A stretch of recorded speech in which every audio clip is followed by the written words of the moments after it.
Udah lama nih, gue ngebahas kasus pewafatan berantai. Dan kali ini kita akan membahas sebuah kasus pewafatan berantai yang berasal dari Amerika Serikat. Bahkan orang yang satu ini memecahkan rekor pewafatan terbanyak, yaitu Ted Bundy dan John Wayne Gacy. Gak usah lama-lama, kita langsung masuk aja ke ceritanya. Oke, Samuel Little adalah seorang pewafat berantai dari Amerika Serikat paling produktif sepanjang masa. Hanya beberapa orang saja yang tahu kisah mengerikannya, apalagi dengan namanya. Ia mengaku telah mewafatkan 93 orang lebih dari 12 di bagian negara antara tahun 1970 sampai 2005. Little secara resmi sudah berhasil mengalahkan rekor pewafatan terkenal seperti Ted Bundy dan John Wayne Gacy, di mana keduanya ini adalah pewafatan berantai paling mematikan dalam sejarah Amerika Serikat. Diketahui Little ini menargetkan orang-orang yang lemah, sebagian besar perempuan. Kebanyakan adalah PSK atau pengguna narkoba. Diketahui Little ini juga adalah seorang mantan petinju, di mana sebelum dia melancarkan aksinya, Little ini meninju korbannya terlebih dahulu. Sebagian korban dari Little ini tidak pernah diselidiki FBI. Kebanyakan para korbannya malah dikait-kaitkan dengan penyalahgunaan narkoba atau kecelakaan. Bahkan sebagian jenazah dari korban si Little ini tidak pernah ditemukan FBI. Selama bertahun-tahun, Little ini percaya bahwa dirinya tidak akan tertangkap karena dia berpikir tidak seorang pun yang memperhatikan para korbannya. So, sekarang kita masuk ke latar belakang dari si Samuel Little. Samuel Little terlahir dengan nama Samuel McDowell pada tanggal 7 Juni 1940. Ia berasal dari Reynolds, Georgia. Little mengklaim bahwa ibunya adalah seorang penghibur malam dan telah meninggalkannya sejak kecil. Pihak berwenang meyakini bahwa ibu Little ini mungkin telah melahirkannya ketika dia berada di dalam penjara.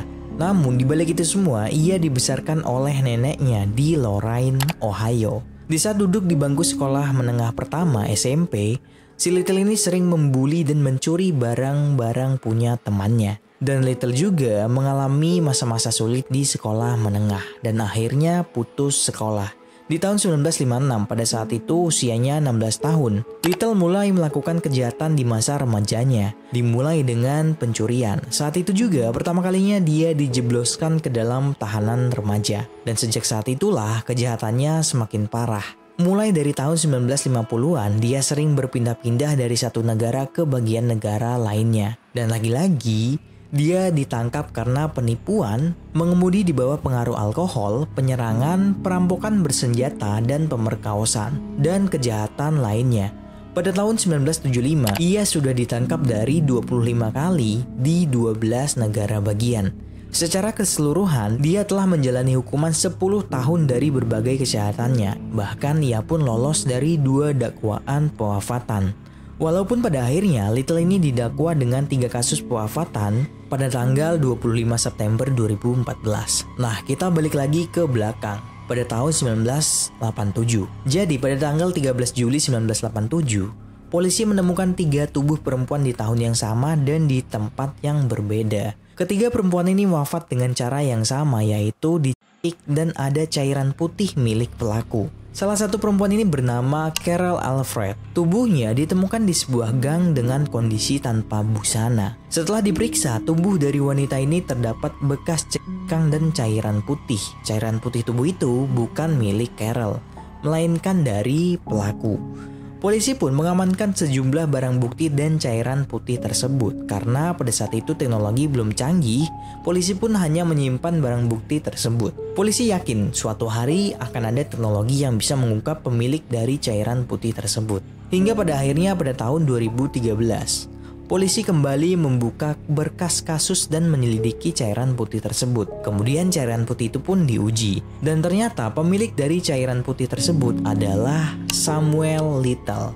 Hingga pada tanggal 7 Januari 2013, akhirnya kasus Little ini dinaikkan ke meja persidangan. Dan pada saat itu juga, usia Little sudah mencapai 74 tahun. Little pun datang ke persidangan dengan menggunakan kursi roda. Di dalam persidangan, dia didakwa dengan 3 kasus pewafatan dan divonis penjara seumur hidup pada tanggal 25 September 2014. Ia pun mulai menjalani hukuman. Dan di tahun 2018, Little mulai mengaku melakukan pewafatan lainnya kepada Texas Ranger yang mewawancarai di sel penjara California pada tahun 2018. Tepatnya pada tanggal 9 November 2018.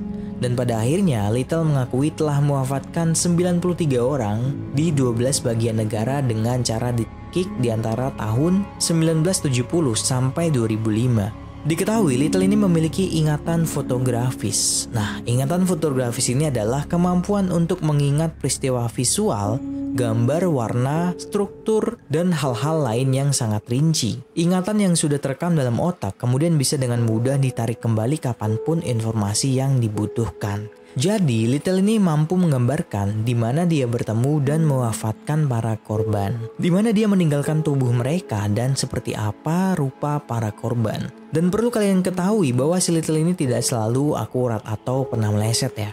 Dia juga terkadang kesulitan untuk mengingat pakaian yang dikenakan oleh seorang korban.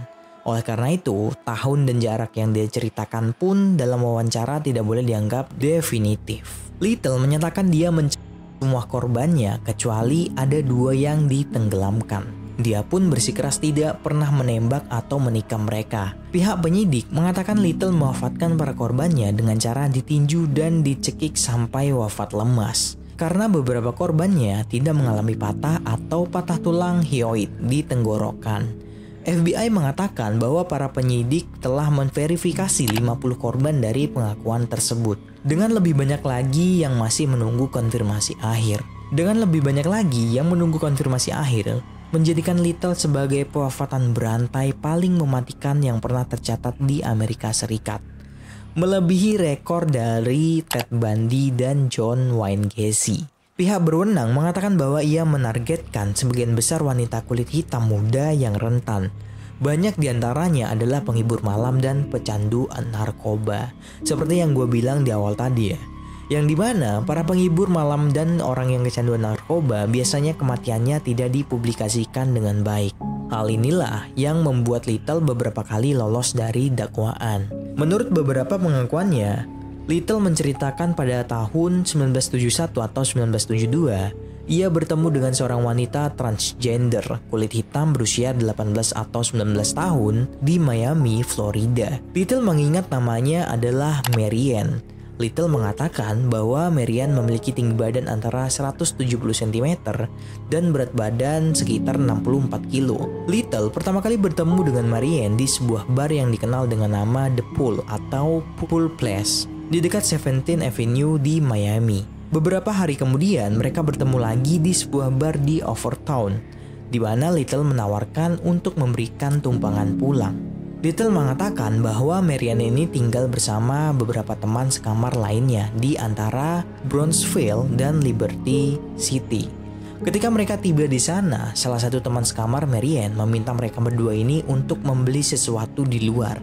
Jadi mereka kembali ke mobil. Mobil Little ini berjenis Pontiac Limens 4 pintu berwarna emas. Sorry kalau salah penyebutannya. Little dan Marianne pergi menuju ke utara di Highway 27. Kemudian Little mewafatkan Marianne di sebuah jalan masuk di dekat ladang tebu. Little kemudian melanjutkan perjalanannya ke Everglades dan berbelok ke jalan tanah yang mengarah ke sungai atau rawa.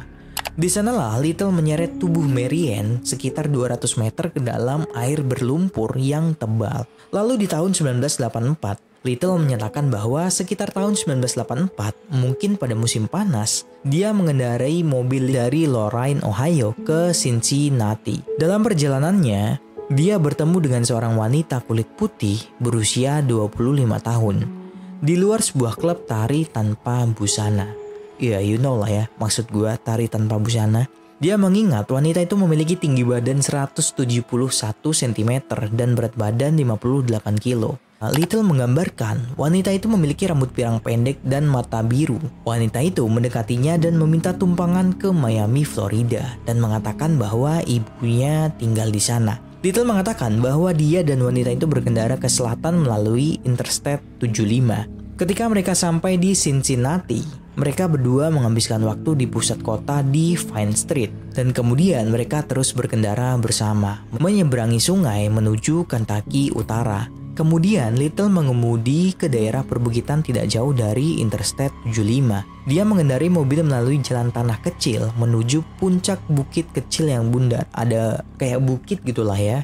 Di mana dia wanita tersebut di kursi belakang mobilnya dan kemudian meninggalkan tubuh wanita itu di puncak bukit tersebut. Wajar kalau polisi nggak tahu ya, soalnya kayak di hutan-hutan gitu. Kemudian pada tahun 1993, Little mengendarai mobil Cadillac Eldorado kuning tahun 1978 ke Los Angeles.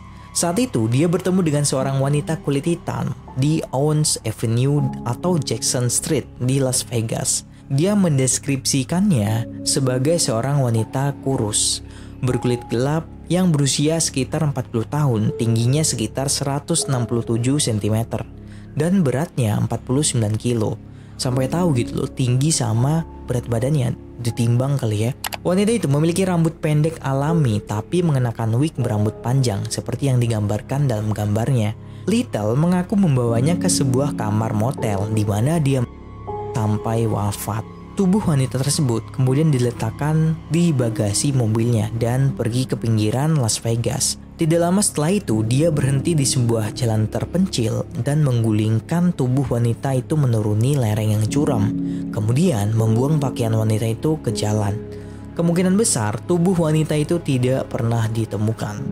Bahkan Little ini mengingat semua bentuk wajah dari para korban dan ceritanya. Hingga pada tahun 2019, FBI mengkonfirmasi baru 50 korbannya yang sudah terkonfirmasi. Dan lebih dari 40 lainnya belum bisa dikonfirmasi dikarenakan Samuel Little ini wafat di usianya yang ke-80 tahun.